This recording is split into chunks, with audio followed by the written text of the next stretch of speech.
ಹೆತ್ತು ತಾಯಿ ತಂದೆ ಮುಟ್ಟಕ್ಕೆ ಹೆದರಿಕೆ ಅಂತಾರೆ. ಮಕ್ಕಳನ್ನ ಬಣ್ಣೆ ವರ್ಷ ನೋಡಿದ್ದೀನಿ ನಾನು, ಮಕ್ಕಳು ಹ್ಯಾಂಡಿಕ್ಯಾಪ್ ಮಕ್ಕಳನ್ನ ಮುಟ್ಟು ಬಣ್ಣೆ ಮುಟ್ಟಕ್ಕೆ ಖರ್ಚು ಮಾಡ್ತಾರೆ. ಇಷ್ಟು ಭೇದ ಕಾಣುವಾಗ ಇಲ್ಲಿ ಏನಾಗ್ತದೆ, ಇವರು ಈ ಡಾಕ್ಟ್ರುಗಳು ನರ್ಸ್ಗಳು ಏನು ಮಾಡ್ತಾರೆ, ಈ ಮುನ್ಸಿಪಾಲ್ಟರು ಯಾವುದೇ ಜಾತಿ ಭೇದ ಕಾಣಂಗೆ ಹ್ಯಾಂಡಿಕ್ಯಾಪ್ ಪೇಷೆಂಟ್ ಮುಡ್ತಾರೆ. ತಂಗಿ ನಿನ್ನ ನಾನು ಕೊಡ್ತಿರೋದು ಇದು ನಿನ್ನ ಮೇಲೆ ಅಭಿಮಾನಕ್ಕೆ ಮಾತ್ರ. ಅದಕ್ಕೆಲ್ಲ ನೀನು ಯಾವುದೇ ಪೇಷೆಂಟ್ಗಳನ್ನ ನೀವು ಡಾಕ್ಟ್ರಾಗಲಿ ಈ ನರ್ಸ್ಗಳಾಗಲಿ ಮತ್ತು ಈ ಮುನ್ಸಿಪಾಲ್ಟಿ ಕೆಲಸ ಮಾಡೋಂಥ ಪುಣ್ಯಾತ್ಮರು ಯಾವ ಜಾತಿ ಕೇಳಲ್ಲ, ಅವರು ಯಾವ ಕುಲ ಕೇಳಲ್ಲ, ಅವ್ರು ಕೆಲಸ ಅವ್ರು ಮಾಡ್ತಾರೆ. ಹಂಗಾಗಿ ನಾನು ನಿನಗೆ ಸೀರೆ ಅವ್ರು ಕೇಳದೆ ಕೊಡಲ್ಲ ಅಂದೆ, ನೀನು ಚೆನ್ನಾಗಿದೆಯಾ ಅಂತ. ಬಟ್ ಇವಾಗ ನಾನು ಅಭಿಮಾನ ಕೊಡ್ತೇನೆ ನಿಂಗೆ ನರ್ಸ್ ಅಂತ, ತುಂಬ ಗೌರವ.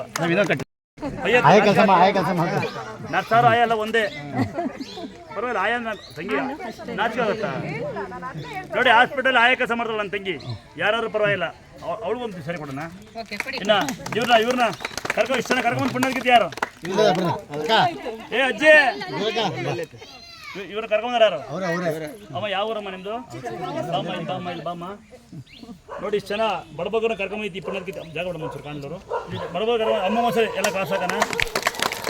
ಯಾಕೆ ನಾಚ್ಕೊಂತ? ಆಯ ಕೆಲಸ ನಾಚಿಕೆನಿಲ್ಲ ನೋಡಮ್ಮ, ಆಯ ಕೆಲಸ ಮಾಡೋಕ್ಕೂ ನಾಚಿಕಾಗಲ್ಲ, ಕಳ್ತನ ಸುಳ್ಳು ಮಾಡಿ ನಾಚಿಕಾಗಲ್ಲ, ಚಪ್ಪಲು ನಾಚಿಕಾಗಲ್ಲ, ಕಸಬಡ್ದಾಕ ಯಾಕೆ ಆಯ ನಾಚ್ಕೊಂತೆ? ನಿಂಗೆ ಒಳ್ಳೆದ ದೇವ್ರೊಳ್ಳೆ ಮಾಡಲಿ. ನಿನ್ನ ಪಾಟ್ ನೀನು ಕುಡಿತೀನಿ.